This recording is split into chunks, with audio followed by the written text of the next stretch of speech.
Good evening, everybody. Welcome to the APG's Noisy Thinking event. I'm Chris Arning. I'm founder and director of a company called Creative Semiotics. It's great to be here. Just by way of introduction, I'm a creative strategist and creative problem solver, and I work with brands such as the BBC, Netflix, GSK, and Unilever. And my new website's going live by the end of the week, so that's the first tool for you, shameless self-promotion. So hands up, who's heard of Semiotics? Okay, I thought it was just going to be my girlfriend. That's a relief. Who's worked with Semiotics? Okay, there's a few more. Can make a small village out of that. Well, I think we know something about semiotics. Here's a meme here. Now, semiotics can be confusing for people. It's a word that isn't familiar. It is something that requires getting to grips with. But my point is that semiotics doesn't have to be confusing. It doesn't have to be baffling. It can be really useful. Semiotics for me is just a way of making explicit what we all do naturally and making the invisible visible. And I believe it's an essential tool to have in the planner's arsenal, along with behavioural economics, neuroscience, neuromarketing, some of the other tools that the Flamingo guys were mentioning just now.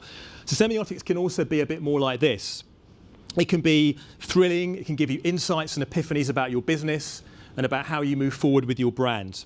So what I'm tasked with doing today is to share 4 tools from my perspective that can help us understand the world in 2018. So I better get on with it. I've only have a few minutes. So in terms of my 4 tools, I split them into 4. I thought these might be useful for planners. So the first one is about binary opposites, and really that's just one of the ways that a semiotician would look at the world in terms of opposites and binary pairs.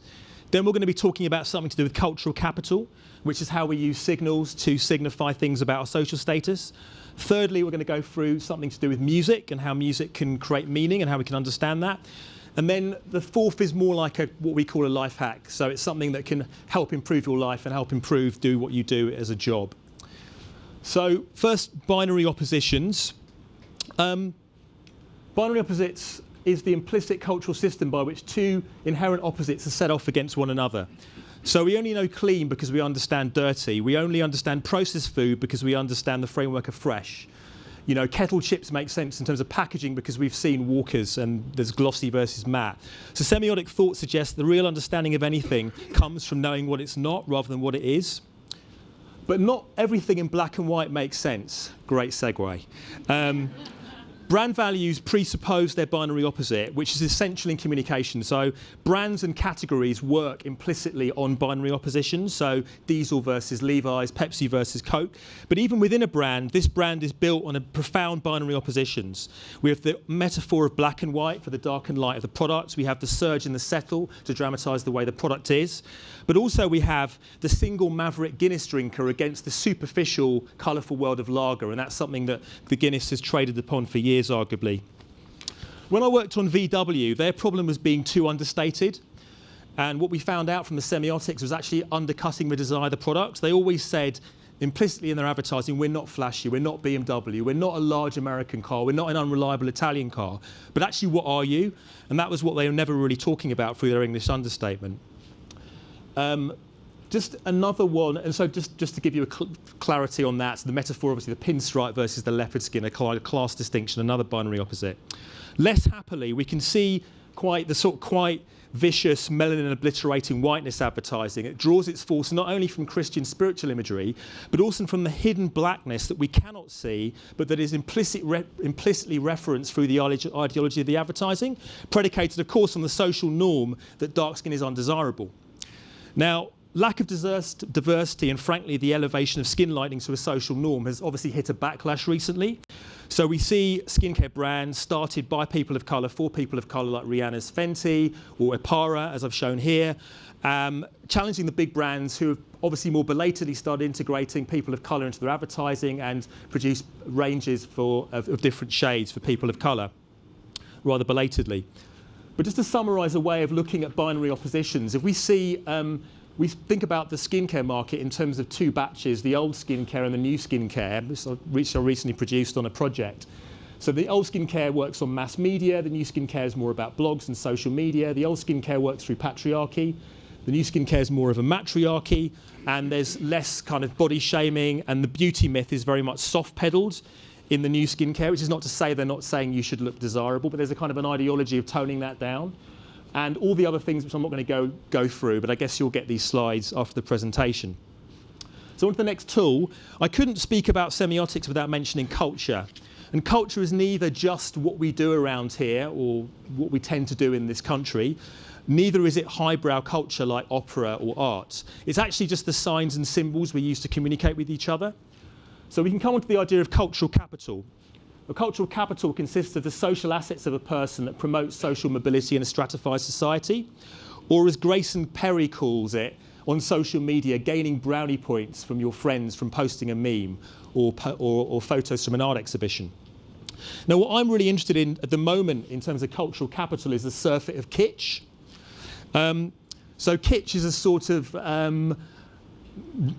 form of art which is arguably about lack of soul, lack of meaning, and obviously an often an ironic stance. So Lady Gaga isn't the only one to sort of jump on the Jeff Koons bandwagon. Jeff Koons is an artist who produces a lot of kitsch. Saw this piece of work in an art gallery in Latimer Road, and it felt very apposite to what's happening a lot in advertising at the moment. So many brands have used kitsch as a design strategy, from Moschino to Beauty Couture to Gucci, and most recently Gucci used Jeff Koons as part of their latest campaign. And I think it's been successful partly because it is a luxury brand speaking the language of youth. And that's something that Gucci have done very well.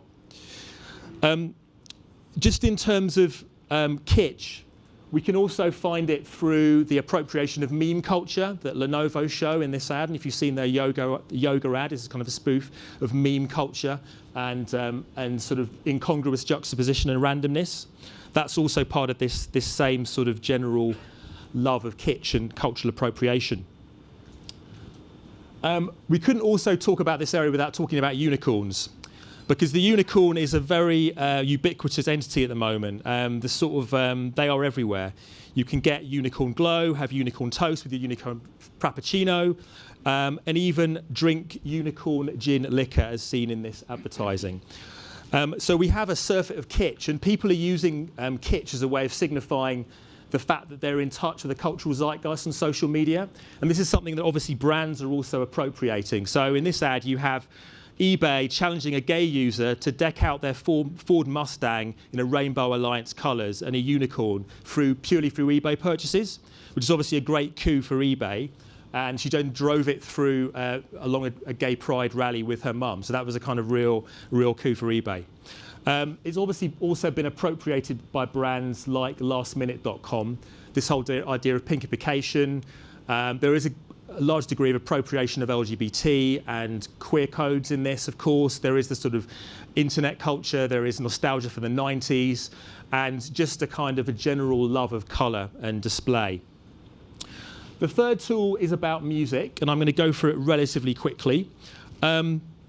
Music is an emotional language. It can help regulate our mood, it improves likability and memorability of communication, but it's often ill-used in branding. Usually branding, sort of advertising uses music as an afterthought in terms of producing advertising. And I think that's a real shame, because I think strategic use of music can really improve the power and effectiveness of communication. In a famous study, they piped German and French music through supermarket aisles. And while they were piping French music through the aisle, there was a correlation of 77% of those individuals during that period were buying French wine. And when they were playing German wine, 73% of those people bought German wine. And when asked on a self-report after the period had finished, none of the participants could remember hearing any music. So that, I think, is a great example of the power of music. So Radio Centre commissioned me, Creative Semiotics, and a team of neuroscientists to think about how to choose the right piece of music for advertising. And they gave us the 24 most popular words that planners were given in creative briefs, which you can see. You may have seen some of these before.